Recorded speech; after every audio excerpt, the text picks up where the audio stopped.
In June of 1986, Tobe Hooper's career was pretty much going down the toilet. He started off with a hell of a bang. 1974's The Texas Chainsaw Massacre, perhaps one of the greatest horror movies ever made. According to Stanley Kubrick's daughter, it was one of her father's favorite movies. By 1982, Tobe Hooper was in the big leagues, directing Poltergeist, written and produced by the king of Hollywood, Steven Spielberg. There's no limit to my imagination, but there's a limit to how I can act upon my imagination. This is where he goes off the rails. The famous rumor is that Tobe Hooper did not actually direct Poltergeist. I don't want to spread any unsubstantiated gossip, but supposedly, for whatever reason, the majority of direction done on Poltergeist was handled by Steven Spielberg. That's why I wanted to do that. Just that little transition. But we shouldn't see his face, though. We shouldn't see his face. Just the feeling of the body and the arms coming up. Yeah. This is great because it's almost a side angle. You see it real well in this last shot. So why would they credit Hooper instead? Spielberg made hit after hit after hit. Wouldn't the studio rather have his name in the credits than the guy who directed Eaten Alive? About this much is me.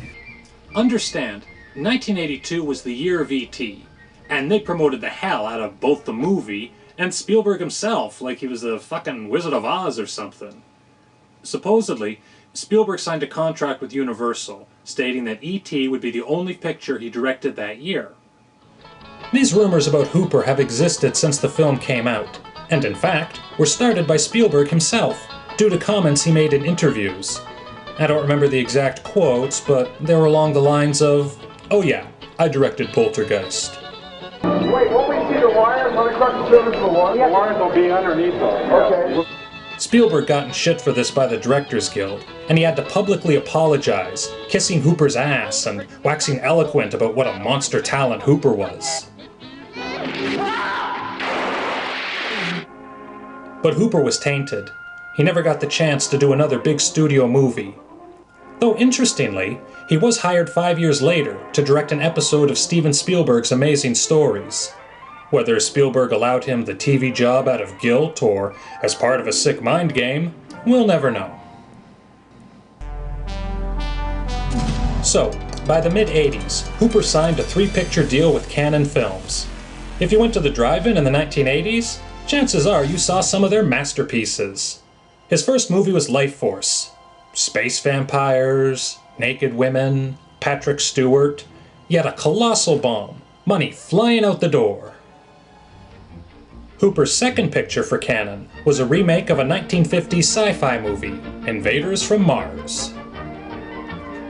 It begins with one of the longest opening credits sequences, clearly inspired by Superman's opening credits.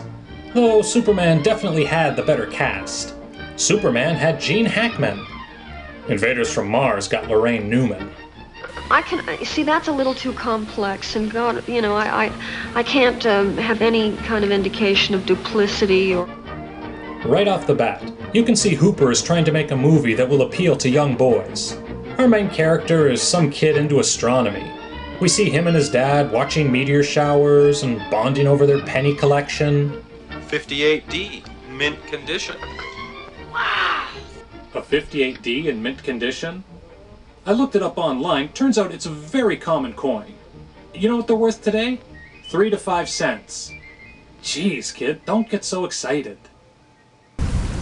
The kid gets woken up in the middle of the night by all kinds of noises and flashing lights. Turns out it's a spaceship landing right in his backyard. The kid freaks out and tells his parents, but of course, by the time they drag their lazy asses to the window, there's nothing to see. I bet it was ball lightning. No, Dad, I know what ball lightning is. I'll admit it. Ball lightning really cracked me up when I was a kid. The kid begins to notice funny things going on. Every time a grown-up goes over the hill where the spaceship supposedly landed, they come back acting like they've been lobotomized.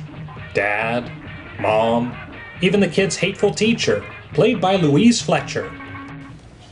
The winner is Louise Fletcher. She won the Academy Award for One Flew Over the Cuckoo's Nest. 10 years later, she's in Invaders from Mars. I'll get you for this, David Gardner! Damn! Luckily, the kid finds an ally, the school nurse, who seems to believe his story about alien invaders pretty quick. He doesn't have to do much in the way of convincing or showing evidence. Watching the movie again, it almost seems like the school nurse has a crush on the kid. Look at her body language, sitting there with her skirt all hiked up like Mrs. Robinson. There's a lot of inappropriate innuendo. No, this is the key to my back door. Eventually, the kid sneaks onto the mothership, where he comes face to face with the aliens. This one looks like Krang from Teenage Mutant Ninja Turtles. I love the kid's hilarious scream when the aliens come after him. Was that really their best take? Couldn't they have dubbed over a different actor with a better scream? Jeez, the Wilhelm scream would have sounded better than this. After the kid escapes from the ship, he runs into that nurse with the hots for him. He thinks it's a coincidence she's there, but you know she's creeping on him. I was down there. I found Mrs. McKelch. Calm down, David. We're in big trouble. He and that nurse escape back to the school, where the kid immediately starts putting the moves on her. It's okay to be afraid. I swear, I thought they were gonna kiss here. I haven't felt this uncomfortable since watching Lolita. The teacher gets captured by the aliens, and they're getting ready to do whatever it is that's going on here. The kid brings in the army, but they're no match for those two aliens. Luckily, the kid finds one of the Martian weapons. It requires copper in order to operate, which explains why we wasted so much time at the beginning of the movie about Dad giving him the big 58D. The kid aims the gun and zappo! The Martians are sent packing back to their home planet. Mom! Mom! Dad! Help! But then, the kid wakes up back in his own bed. Why, the whole movie was just a dream. Are you shitting me? Are they seriously pulling that "it was all a dream" crap? Was that seriously the best ending they could come up with? How embarrassing!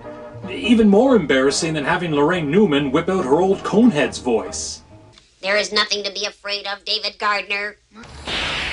But the ending actually gets worse. After having the whole thing be a dream, the aliens show up again, only this time it's for real. Huh? You wasted the whole movie on a dream sequence, and then end it just when the real story starts? You know what I think? I think the filmmakers were so deluded, they actually believed this movie was going to be a series, and they were setting things up for the next installment. All throughout Invaders from Mars, there are little references to other movies.